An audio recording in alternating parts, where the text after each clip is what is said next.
엘리사벳이 임신한 지 6개월째가 되었습니다. 이제 천사 가브리엘은 하나님의 보내심을 받아 갈릴리 나사렛이란 동네에 갑니다. 같은 천사예요. 거기에는 다윗의 자손 요셉이라는 청년과 약혼한 어린 소녀 마리아가 있었습니다.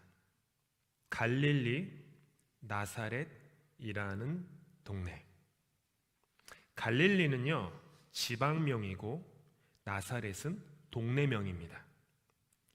갈릴리 나사렛은 이스라엘의, 특별히 갈릴리는 이스라엘 북부 지역에 있었던 매우 가난한 지역이었습니다. 뒤로는 만년설이 있는 헐몬산이 있고 그 너머에는 또 이렇게 지중해가 있고 매우 가난한 지역이었어요. 당시 사람들이 2000년 전에 갈릴리 사람이라는 표현을 썼거든요. 그 표현은 가난한 사람, 교육받지 못한 사람들, 그거를 뜻했어요. 갈릴리 사람이라고 하면 그 뜻이에요. 요한복음 7장에 따르면 명절을 맞아 예수님께서 예루살렘에 가셔서 말씀을 전하셨을 때 그 말씀에 사람들이 놀라고 감동을 했는데 알고 보니 예수님이 갈릴리에서 온 출신이다라는 얘기를 들은 거예요. 그러고 난 다음에 수많은 무리들이 요한복음 7장에 보면 무슨 얘기를 하냐 하면은 갈릴리에서는 그리스도가 절대 날 수 없어. 이게 요한복음 7장에 나오는 기록입니다.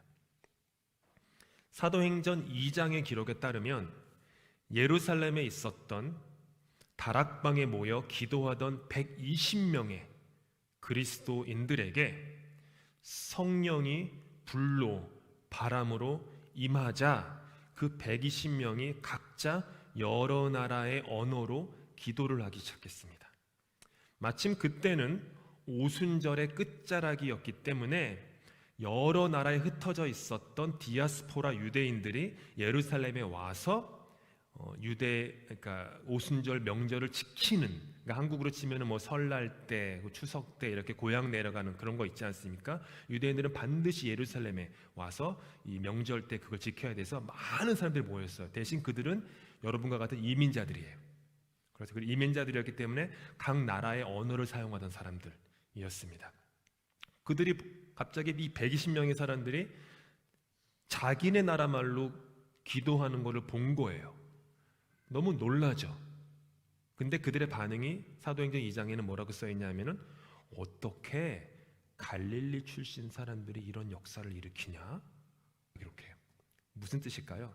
갈릴리 출신, 가난하고 교육받지도 못한 저 촌구석의 사람들이 어떻게 이런 놀라운 역사를 일으키지? 약간 의심하기도 하고 비아냥거리는 그런 사람들의 말이었어요. 그럼 나사렛은 어떨까? 나사렛은 동네예요. 나사렛이란 동네는 성경의 구약과 신약에서도 그리고 신구약의 중간기 문서에서도 요세푸스의 역사서나 랍비 문서에서도 전혀 주목받지 못하고 등장하지 않는 그런 동네였어요. 저와 여러분들은 나사렛 예수라고 해가지고 나사렛이 매우 친숙하지만 2000년 전의 사람들에게는 나사렛은 전혀 듣도 보도 못한 그런 동네였어요. 예루살렘에서 북동쪽으로 약 70마일 떨어진 에스드라엘론 평야가 있는데 그 평야 북편에 깊은 산 계곡에 있었던 동네예요. 뒤편에는 레바논과 만년설로 덮여있는 헐몬산이 있고 다른 쪽으로는 지중해와 맞닿은 갈멜산이 위치한 그 나사렛. 지금으로 치면은 산동네 판자촌 같은 곳이 나사렛입니다. 그리고 예수께서는 공생애 이전의 삶 대부분을 나사렛에서 보내셨고 공생애 3년의 대부분을 갈릴리 지역에서 일하셨습니다. 갈릴리는 가난하고 교육받지 못한 지방의 대명사였습니다. 그리고 그 지방에 있었던 나사렛은 구약 성경에 단 한 번도 그 이름이 등장하지 않을 정도로 사람들에게 조금도 중요하지 않은 동네였어요. 요한복음 1장의 기록에 따르면 예수님께서 빌립을 만나 제자를 삼으셨어요. 그리고 그 빌립은 자기의 친구 나다나엘을 찾아가서 나사렛 출신 예수라는 사람이 있는데 이 사람을 가만히 들어보니까 모세와 선지자가 기록한 그 메시아다. 그러니까 너 나다나엘 꼭 만나야 돼. 너 꼭 만나야 돼. 예수라는 사람을. 이렇게 얘기한 거예요. 친구의 말을 들은 나다나엘이 이렇게 대답합니다. 나사렛에서 무슨 선한 것이 날 수 있느냐? 나사렛에서 무슨 선한 것이 날 수 있느냐? 이런 취급을 받던 동네가 나사렛이었습니다. 누가는 마태, 마가, 요한과는 다르게 유일하게 예수님의 탄생과 유년 시절을 세례 요한의 탄생과 유년 시절과 병행하여 비교를 합니다. 우리가 지난 3주 동안 보았던 것이 세례 요한의 탄생, 몇 주 후 유년 시절을 보실 텐데, 그리고 오늘부터 예수님의 탄생과 이제 유년 시절 뒷부분에 나오죠. 병행해서 비교했어요. 신학 용어로 이거를 수태고지라고 합니다. 수태고지. 영어로는 annunciation. 어나운스먼트예요. 탄생에 대한 어나운스먼트, 광고다. 그러니까 수태고지라고 얘기해요. 그런데 세례 요한의 수태고지와 예수님의 수태고지가요, 완전히 달라요. 한번 잘 보세요. 요한의 부모 사가랴와 엘리사벳은 둘 다 제사장 가문에 속해 있었던 유력한 가문의 사람들이었어요. 그러니까 모세의 형이었던 아론의 두 아들들의 직계 후손. 그러니까 굉장한 가문이었어요. 근데 마리아는 기록도 안 나와요. 성경에도 특별한 가정 배경도 부모로부터 유산으로 물려받은 지위도 전혀 없는 그런 사람이었습니다. 사가랴 제사장은 다윗의 거룩한 성 예루살렘에 있었고 하나님이 임재하리라 기대할 만한 장소인 성소에서, 그것도 성전의 성소에서 제사장으로 예배를 드리고 있었어요. 근데 마리아는 가나안 지방의 나사렛이라는 이름 없는 산촌 마을에 살고 있었던 미혼 소녀였을 뿐이에요. 이처럼 장면은 성전에서 성전이 아닌 곳으로, 거룩한 성에서 별로 중요하지 않은 산구석으로 여러분을 초대합니다. 천사가 찾아가는 사람도 높은 지위에 있는 나이든 남자에게서 아무런 지위가 없는 어린 여자에게로 바뀝니다. 그리고 누가는 예수가 세례 요한보다 더 크신 분이다 라고 말합니다.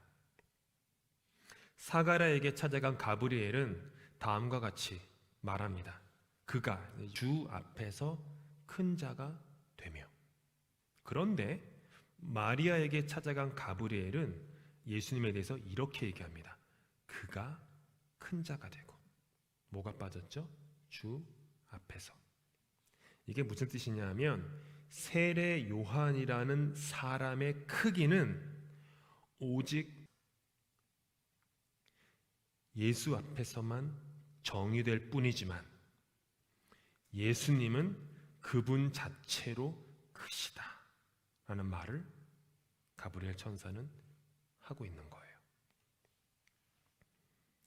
누가 더 큰 사람입니까? 많은 사람들이 모인 예루살렘이라는 화려한 대도시에 있는 크고 웅장한 성전에서 거룩한 일을 하는 제사장이 큰 사람입니까? 아니면 사람들이 조금도 알아주지 않는 갈릴리 나사렛 산구석에서 스스로를 비천한 요종이라고 하는 소녀 마리아가 더 큰 사람입니까?